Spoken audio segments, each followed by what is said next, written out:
In the small village of Obike, there lived a happy family in a cosy little house. The family consisted of Mama Nkechi, Papa Eze and their children, the oldest son Chidi, the middle daughter Ada, and the youngest daughter Amara. They lived a simple but joyful life.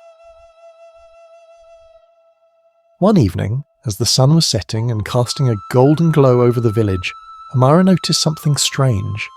She saw a beautiful feast laid out on the dining table. There were delicious dishes of jollof rice, fried plantains, spicy stew, and juicy fruits. Her eyes widened with excitement. "Mama! Papa! Come and see, there's so much food on the table," Amara called out. Mama Nkechi and Papa Eze, who were busy in the kitchen, came rushing in. Chidi and Ada followed, curious to see what was happening, but when they looked at the table, they saw nothing but empty plates and cups. "Amara, are you feeling okay?" Mama Nkechi asked gently. "But Mama, I can see it. It's all there. The jollof rice, the plantains, everything," Amara insisted, pointing at the invisible feast. Her family exchanged worried glances. Papa Eze knelt down to Amara's level and said, "Sweetheart, we don't see any food. Are you sure you're not imagining things?" Amara's heart sank. She could see the food so clearly, but no one else could. She sat down at the table, confused and upset. That night, while everyone was asleep, Amara snuck back to the dining room. The feast was still there, glowing softly in the moonlight. She reached out and took a bite of the jollof rice. It was the best food she had ever tasted. She ate and ate until she was full, then quietly went back to bed. The next morning, Amara told her family about the feast again. This time, she described the taste and smell of the food in great detail. Chidi and Ada listened, intrigued but skeptical. "Amara, maybe you're dreaming," Chidi suggested. "No, I know what I saw and tasted," Amara said firmly.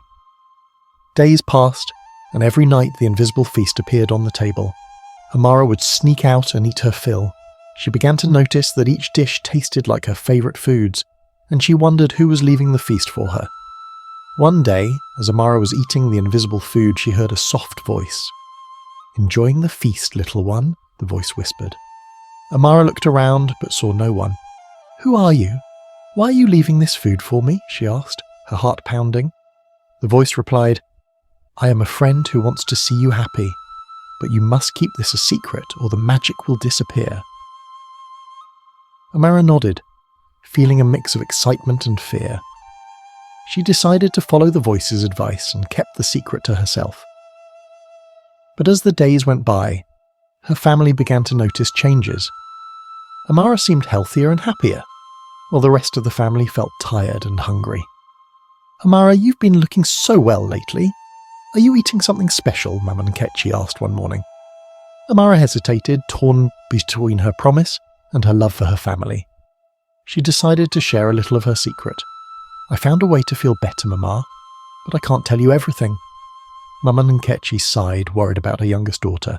She spoke to Papa Eze and they decided to watch Amara closely.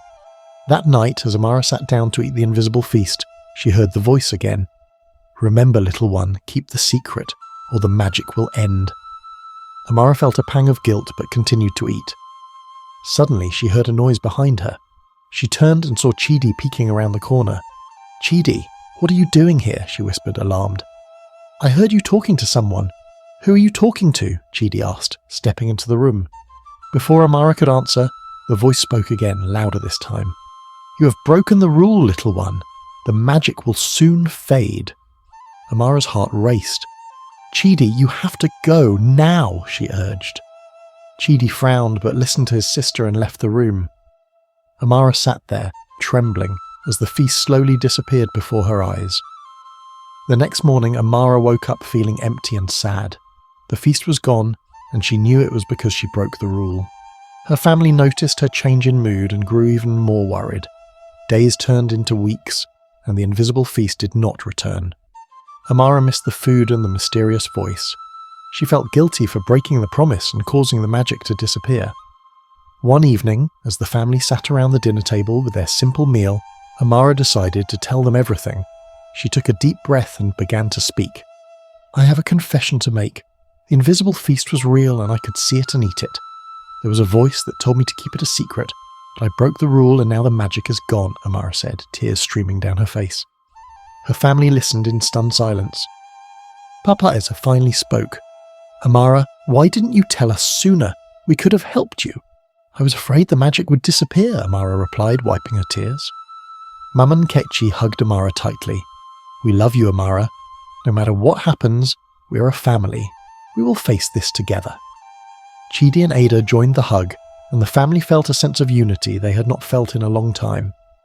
That night, as Amara lay in bed, she heard the voice again. You've learned a valuable lesson, little one. Love and honesty are the true magic. The feast may return if you continue to cherish your family. Amara smiled and whispered, Thank you. The next morning, the family woke up to find a modest feast on the table. It was not invisible this time, but real and delicious. They ate together, grateful for the lesson they had learned and the love that bound them. As the days passed, the invisible feast never returned, but the family did not mind. They had found something more precious, the joy of being together and the strength of their love. And every now and then, Amara would hear the soft whisper of the voice, reminding her of the magic that lived in their hearts.